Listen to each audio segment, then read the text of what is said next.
Of course, there's a lot of car collectors around the world. Some are more famous than others, like this guy, or this guy, and this guy. And when you're the king of rock and roll, chances are you can probably afford a nice car or two, or maybe over 200. Want to get a peek at some of his first cars? Then stick around, because it's up next on the ELVIS Impact. And it all starts in just 3, 2, 1, go.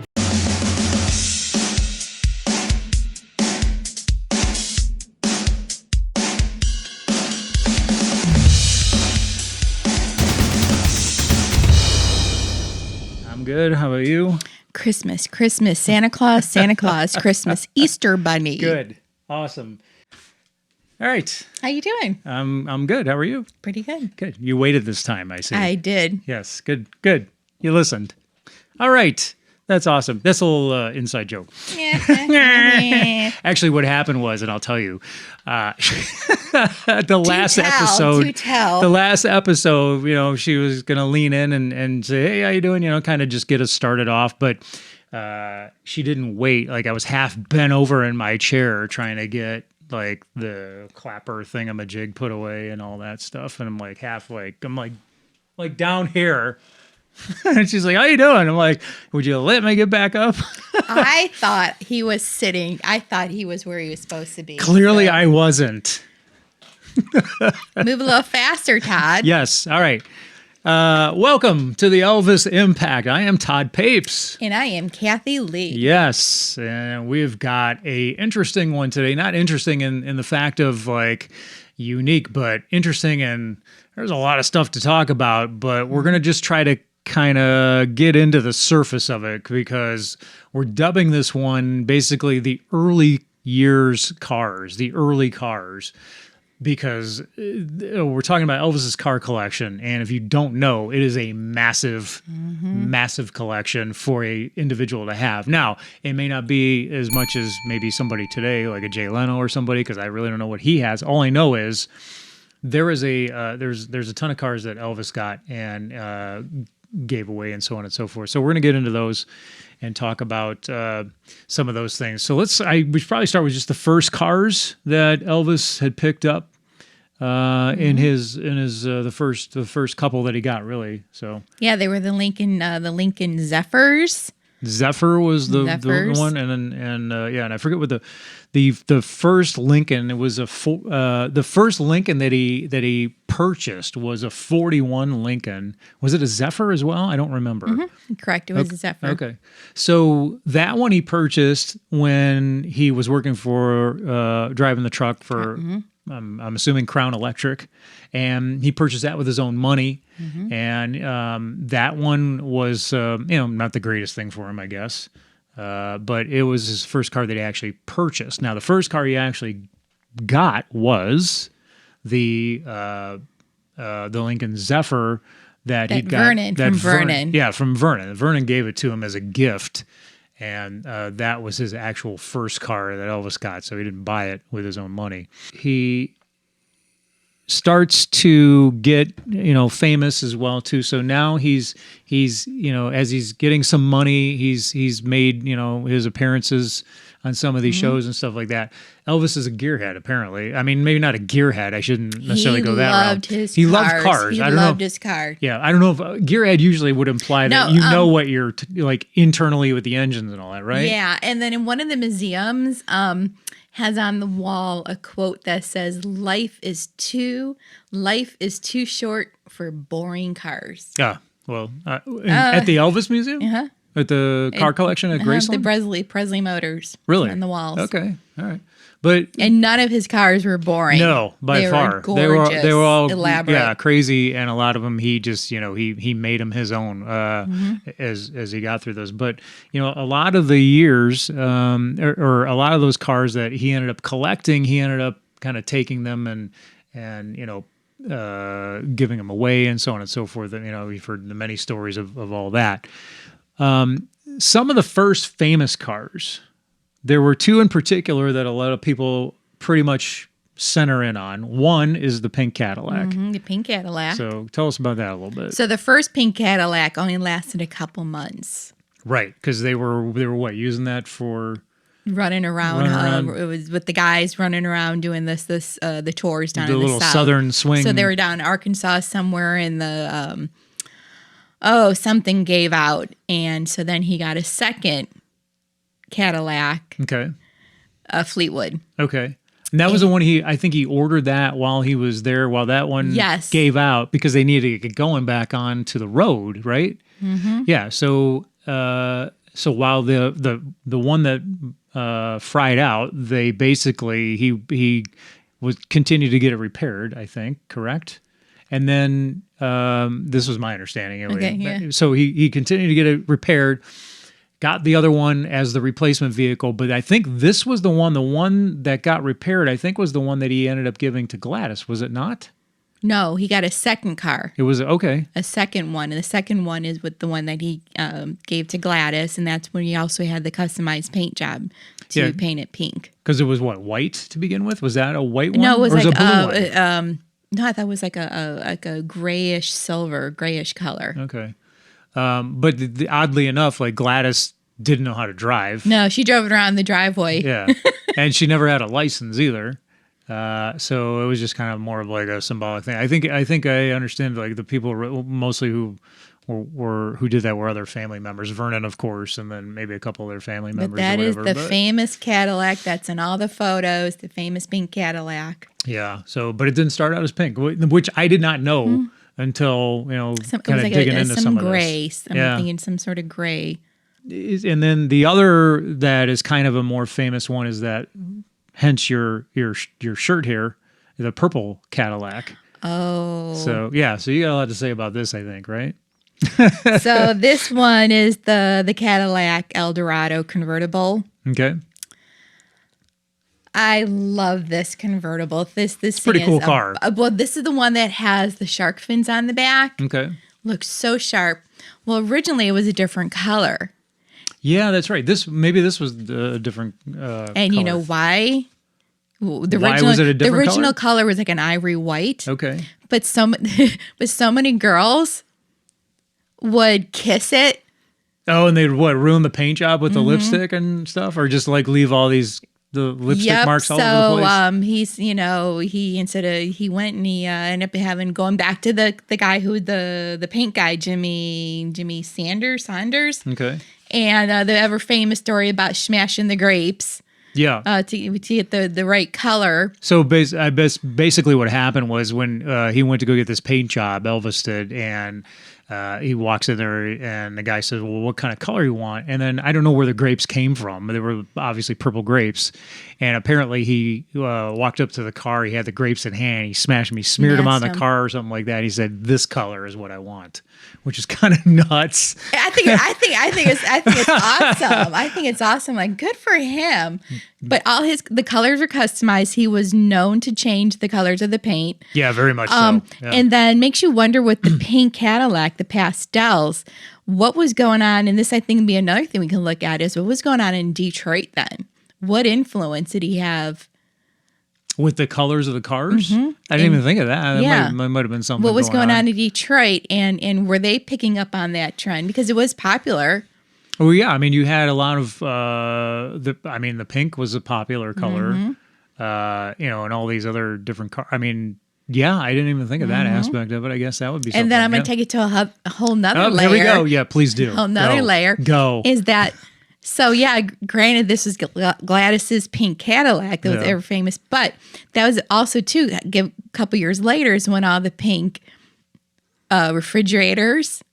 Oh, okay. Remember then everything, the pastel, the pink Yeah. refrigerators, the pink toilets, the pink tubs. Sure. So that opened up a whole door for a whole color palette. That's true. Yeah. So that'll be a whole nother episode when Todd talks about color palettes. We're not going to talk about color palettes, but I sounded so professional. I really sounded smart, like I was talking about. You knew what you were talking about. And you fell for it. I did fall for it. No, but seriously, it makes you wonder that what was going on. What influences did he have? on the automakers. Well, because if he starts customizing cars like this, and the other people, I mean, obviously he was a very high profile person. So then you see people looking at that and say, oh, that looks pretty cool. How do I get a car color like that? Because maybe people might have thought, well, okay, well, maybe that's a stock color. They wouldn't necessarily think of, well, he just had it customized because, he's Elvis. He's Elvis. But, so that could have been possible where the people started asking for these different colors. So maybe, the manufacturers maybe we should start making some of these as stock colors. I don't know. But that's worth looking into. That would make some kind of sense. Yeah. That could be possible anyway. Yeah. So that's cool. So the famous purple car, the purple convertible, I just love. I mean, if I had extra money and was a car investor and here's probably able to drive it out of a museum somewhere and not get caught. I think that thing was a boat. Yeah. That thing was a tank. Now, if I might be thinking of a different car here. But I thought that this purple car had eventually ended up in a junkyard somewhere, and there was a family that had obtained it, and they were going to refurbish it, not knowing that it belonged to Elvis until they traced the VIN back. And then they realized it belonged to him. So then word got back to Graceland, and I'm pretty sure this is the car that they were talking about. I might be wrong on this. But the word got back into Graceland that this car was out there. It was Elvis's car, and this family was going to refurbish it. Well, Graceland his family wanted to get it and get it back and have it refurbished, and they were going to actually give it to him. This was about mid-'70s this happened. So Elvis was still around, and they had planned that they were going to give it back to him as a gift and say, hey, you remember this car? Because he had eventually, like all the other cars, he ended up giving it away. Or not all the other cars. Well, yeah, he was always constantly he was rotation. Rotating them around, yeah. He'd drive them, whatever. You like the car, it's yours. Yeah. Which, for the record, Todd, my friend, he's never given me a car. No, nor will I ever. So. Or a motorcycle. nor will I on that end either. But no, I mean, that's just the way he was, and he gave in his what was the tally, over 200 cars and motorcycles? Over 200, yeah, at some point. I mean, how generous. Yeah. For a single person, I mean, that's kind of nuts. Amazing. But they. So back to the 50s. Sorry, I just went off. No, it's all good. Tangent. No. Well, but we were talking. Don't ever do it again. But what we were talking about was, so this was like the mid 70s. They got a winner. They were going to give it to Elvis as a gift to kind of surprise him. That never happened because he ended up passing before they were able to get it done. They did eventually, I think, finish it out, and then it is they had basically put it back on a permanent loan now back to Graceland. That's where it is. Again, I am pretty certain that is the purple car that we're talking about. It might be a different car, but I'm pretty sure that was a car. There was definitively a story that I had found on this, and I'm pretty sure it was the purple car. But nonetheless, it's still kind of a crazy thing that yeah. But that wasn't the first story either that I had read that and researched that they had cars that just ended up in somebody's junkyard. And then one of the cars too he drove, and he gave it to one of Gladys's friends. Yeah. And then she had it in her carport. Mm-hmm. I don't know if this made the same story, but she had it in the carport, and then it sat abandoned for many, many years, and then somehow the property and everything went to an estate, and then really? they found this car, and then they realized it's Elvis's car. That's crazy. Yeah. Yeah. Yeah. And same with one of his backup singers, Myrna Smith. She ended up with a car, ended up in a junkyard at some point it was one of Elvis's, and then I think that ended up somehow coming back and that ended up getting refurbished. I think too was another one. It was so again, it's kind of nuts that people don't even realize what they have, and right. And next thing you know, you got a car from the king of rock and roll. I mean, how nuts is that? Well, another thing too, you look at these prices. Like the one car was the most expensive car at the time was $10,000. Yeah. Yeah, I would love to get a car right now for $10,000. Right, yeah, no doubt. And amazing. Yeah, you just can't. Right. And gas dirt cheap. But again, now you're talking about, adjusting for inflation, but nonetheless, I mean, still, you can imagine what what kind of car that bought back then. I mean, that's just crazy to think about what he did. And a lot of these cars he customized too. And he added air conditioning in a couple of those cars, a few of those cars, especially the ones they were using more frequently too. He put the air conditioning in. Back then it was all in like the tubes that were coming. The unit itself was powered in the back of the trunk. And then it would be powered and powered through like tubes that came out of the back of the rear window, and then would then basically funnel through the car at some point. But there's so many other cars. So beyond those two, we've got a number of other cars that we can go through. The one, as far as other vehicles, I would probably say, which was really odd, and I don't get this, is the Messerschmitt car. And I think I'm trying to remember what year that was. Maybe it was a 63 or something like that. I forget what year it was. If you're not familiar with this car, because I sure as heck wasn't. It was 1956. 56? Yeah, Is that okay? So if you're not familiar with this car, because I wasn't, the Messerschmitt is like, it's a 3-wheel car. It's almost like a tiny version of those 3-wheel trikes that you see today, where you got the 2 wheels in the front, one single wheel in the back. But it looks like it's shaped like this tiny little bullet, like a bubble, like a bubble or whatever. Yeah, it looked like a bullet to me, but with a bubble top. And then this one had like either they came with like a convertible top, like a soft convertible top, or it came with the one in particular. I think that Elvis had a clear top. And it was like a bubble thing in there. And you can barely fit one person in there. I think it fit 2. Well, and then he was 6 foot? 6'1", yeah. So 6'1.5", according to him on stage once. To get him in that little car? Yeah. I mean, his knees had to be like... Oh, they had to be, yeah. But it looks like a clown car. I mean, it's like, seriously. Well, it looks like a Fisher-Price car. And it looks like something from the Woody Allen movie, Sleeper. I didn't see that it's movie. It's like a futuristic Woody Allen movie. This thing it's weird. It is. It's the oddest car. Needless to say, he didn't really give it. He didn't really have it for long, I don't think, from my understanding, because I think he bought it used, I think. But what happened was then Elvis goes on a shopping spree at Lansky's, and in lieu of paying for the spree at Lansky's, he gives Bernard Lansky he trades him out for this Messerschmitt. And that's a great name, Messerschmitt. Yeah. So I can never say it, Messerschmitt. But the trade then was the transaction for all that, and I don't think Bernard Lansky kept it very long either. After, again, what are you going to do with that kind of car? I think he might have even said so in an interview. And the engine was different on it too. It wasn't like a traditional engine. It had to be. I don't know, but I mean, it. Yeah, I'm sure it was. But anyway, so that was a little odd piece of his collection as far as early cars. But then there was the one that the one with the wooden paneling. It was a late 40s Chevy. It looked like it had the wooden paneling. Fleetmaster. Okay. Fleetmaster. And he used that one. And it looked like it was, 4-door wooden paneling. It did not look like an Elvis car, but he used it.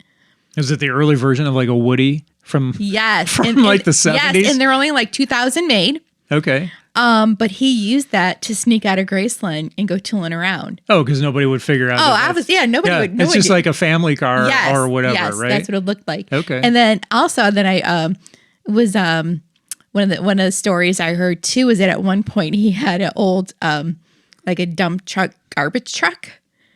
Really? That he would later on, 60s, 70s, that's what he would drive around when he snuck out of Graceland too. Well, it makes sense, I guess. But that would have been funny. But you look over and you see, just see like him. Well, of course, it was at night too, which I'm sure. But yeah, him being the night owl. But how funny that like he had all these, these Matchbox cars, these soup dupe cars and everything, and then he has like these like this wooden panel car just to be. That's nuts. Yeah. Yeah. Just to be like, I mean, did he must have liked this car then, I'm guessing, right? He used it just to be incognito. That's why he bought it? Yep. Really? Because it just looked like an average Well, yeah, I guess that makes sense. Yeah. So he didn't. So you can The just kind greatest of tool around. entertainer in the world.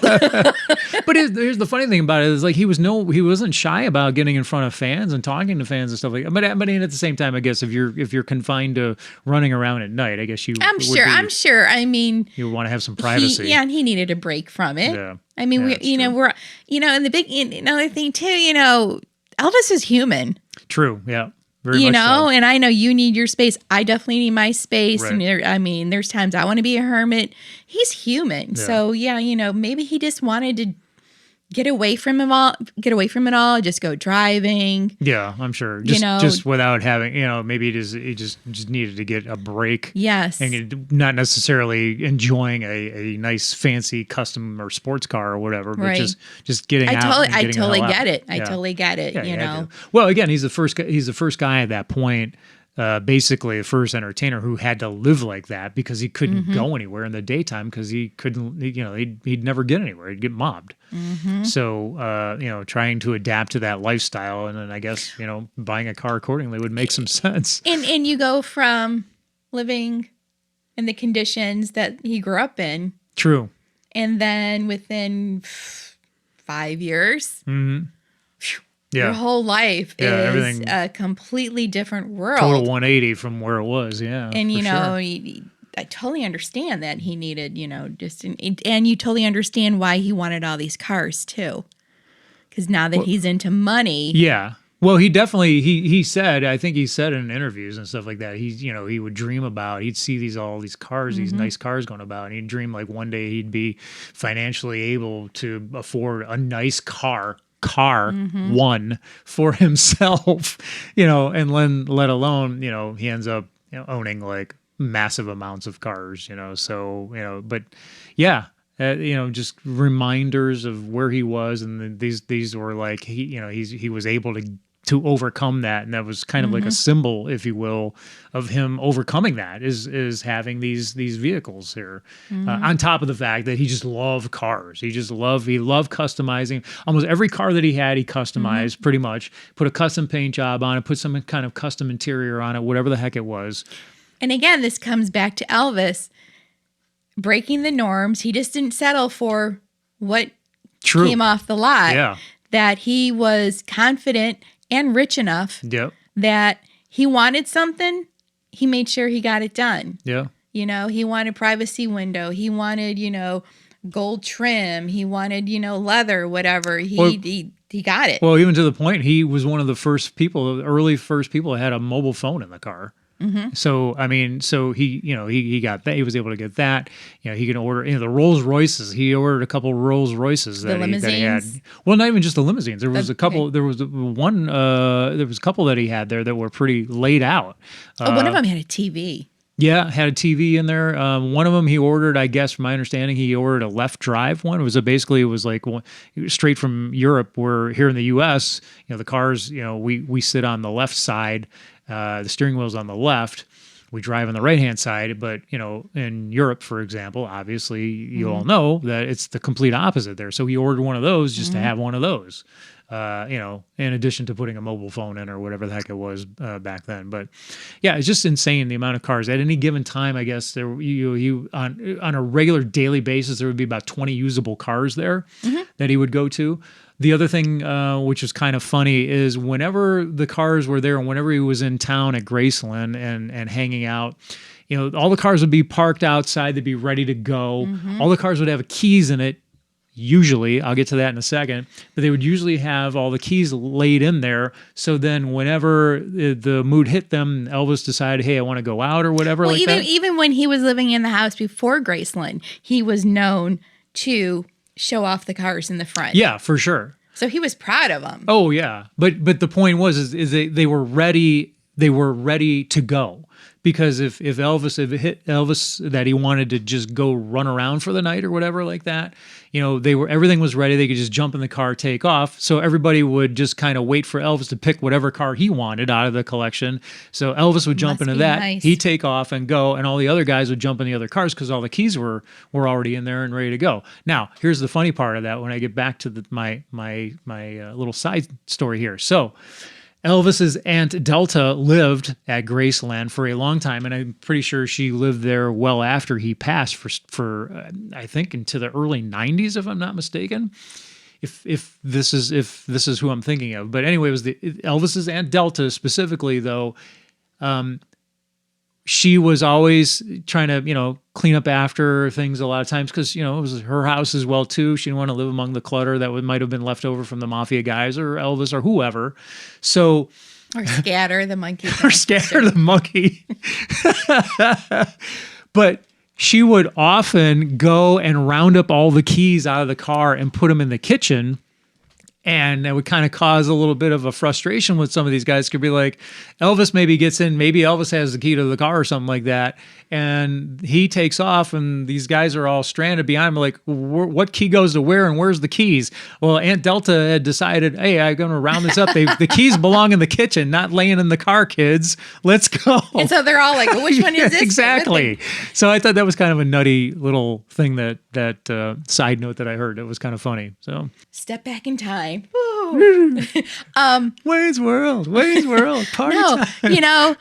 Young Elvis, Scotty Moore, Bill, they got the musician, they got their instruments strapped on the top, driving gig to gig. Yeah. How much fun they would have had. Can you imagine? I mean, I think if I could go back in time for a couple hours and just ride with them. Yeah. Between, the stories they would tell in these cars from the 50s, which, I mean, when you go to these car shows and, I get it. Wow, these guys, they have these old cars and, they clean them up and they soup them up and they have they're proud of it. Yeah, for Those sure. cars were like amazing. Mm-hmm. But can you just imagine just how much... It's almost it's free. You're free. Yeah, for sure. Yeah. How fun that would have been. Oh yeah, and just the stories on the road, windows and all that. down, yeah, and just rolling around from town to town, picking on each other and everything. Yeah, so yeah, it had to be a blast doing what you wanted to do, and doing something that you loved in cars that you loved, and so forth. So yeah, it had to be and then the story I heard, time. I guess they were like, someone said, was Elvis a good driver? Mm-hmm. And I guess he was a good driver, but he talked more. While he was driving? While he was driving, which he would get in touch with the story that his speed would come down. So all the other cars, and like he's driving like 15 miles an hour because he's so into this story he's telling. Yeah, that's hilarious. That's something I would do. So I can relate to that. All in favor say aye. Yes, I could totally see you doing that. Oh yeah, I just that you just get so into your story. Yeah, I would get so into a story that I would just constantly slow down. I'm sure that would happen. And then I'm sure if they had to read a map, how fun would that have been? Oh yeah, it's not. Yeah, it's not. Wasn't that a story that DJ Fontana told? None of them could read a map or something. Yeah, something like that. And then they were going through St. Louis. Oh yeah, and they were trying to get out of St. Louis or something like that, and they took them like a couple hours because they kept going around in a circle or something silly. And everybody else was sleeping. And they couldn't figure out why they're still in the state because they had to be like, I think, in a different state at that point or something nuts. But yeah, the laughter, the innocent laughter, the joking, and they're getting excited about their next gig. Yeah. I think that time was just so special. Oh, for sure. It was, and well, it's the early days. To now. Yeah, it's the early days, and just with and everything's still new and exciting or whatever, and they're still trying to make it. Even though they're doing pretty well in general. So yeah, it had to be a nutty time. And those cars were tanks. Yeah.